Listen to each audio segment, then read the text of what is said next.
ഞാനൊരു കഥ പറയാം. കഥയ്ക്കുള്ളിൽ തന്നെ ചില ഇംഗ്ലീഷ് വാക്കുകൾ ഉണ്ടാവും. ആ വാക്കുകളുടെ മീനിങ് നിങ്ങൾക്ക് ഊഹിക്കാൻ പറ്റുന്നുണ്ടോ എന്ന് നിങ്ങൾ നോക്കുക. ഒരു സെന്റൻസ് വായിക്കുമ്പോൾ തന്നെ വാക്കുകളുടെ മീനിങ് മനസ്സിലാക്കാൻ പറ്റുന്ന ഒരു ടെക്നിക്ക് പഠിക്കാനും പ്രാക്ടീസ് ചെയ്യാനും വേണ്ടിയാണ് നമ്മൾ ചെയ്യുന്നത്.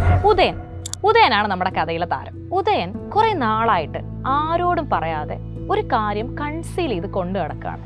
അവന്റെ സഹോദരൻ അവൻ എന്തോ കൺസീൽ ചെയ്യുന്നു അറിയാം.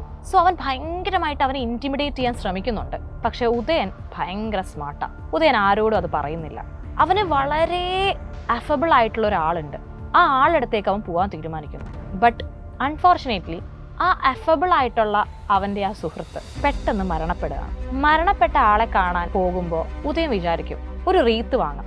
അതാണല്ലോ പേർട്ടിനന്റ് ആ ഒരു പോയിന്റിൽ. അവൻ അങ്ങനെ റീത്തുമായിട്ട് ആ മരിച്ച ആളുടെ വീട്ടിലേക്ക് പോവാണ്. വീടെത്തുമ്പോൾ അവൻ ഭയങ്കരമായിട്ട് നിഗിൾ ചെയ്യാൻ തുടങ്ങും. എന്തോ ഒരു പേടി. ആ നിഗിളിങ്ങിന്റെ ഇടയിൽ അവനെ ചുറ്റുമുള്ള എല്ലാവരും നോക്കുന്നുണ്ട്. ഇനി നമുക്ക് വാക്കുകളുടെ മീനിങ് പറയാം. നിങ്ങൾക്ക് ഏകദേശം ഊഹിക്കാൻ പറ്റിയെന്നാണ് എൻ്റെ വിശ്വാസം. കൺസീൽ അഥവാ എന്തെങ്കിലും ഒരു കാര്യം മറച്ചു വെക്കുക.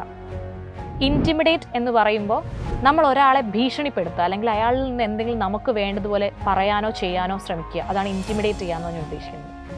അതിനുശേഷം നമ്മൾ പറഞ്ഞു അഫബിൾ, അതായത് ഭയങ്കരമായിട്ട് നമുക്ക് കംഫർട്ടബിൾ ആയിട്ടുള്ള, ഭയങ്കര ഫ്രണ്ട്ലി ആയിട്ടുള്ള, നമുക്ക് സംസാരിക്കാൻ പറ്റുന്ന ഒരാൾ. അത് നമ്മുടെ ക്ലോസ് ഫ്രണ്ട്സ് ഒക്കെ ആവാം. നമുക്ക് ഓടിപ്പോയി ഹഗ്ഗൊക്കെ ചെയ്യാൻ പറ്റുന്ന ഒരാൾ. അതിനുശേഷം പെർട്ടിനൻറ്റ്, അതായത് ഒരു പെർട്ടിക്കുലർ സിറ്റുവേഷന് അനുയോജിച്ച്, appropriate to a particular situation. അതിനുശേഷം നമ്മൾ അടുത്ത പറഞ്ഞത് നിഗിൾ, ഭയങ്കര നെർവസ് ആവുക അല്ലെങ്കിൽ ആങ്ഷ്യസ് ആവുക. അപ്പോൾ ഉദയൻ ആരോടോ എന്തോ മറച്ചു വയ്ക്കുന്നു. സഹോദരൻ അത് കണ്ടുപിടിക്കാൻ നോക്കുന്നു. അത് പറയാനായിട്ട് വച്ചേക്കുന്ന വളരെ ഫ്രണ്ട്ലി ആയിട്ടുള്ള ആൾ പെട്ടെന്ന് മരിക്കുന്നു.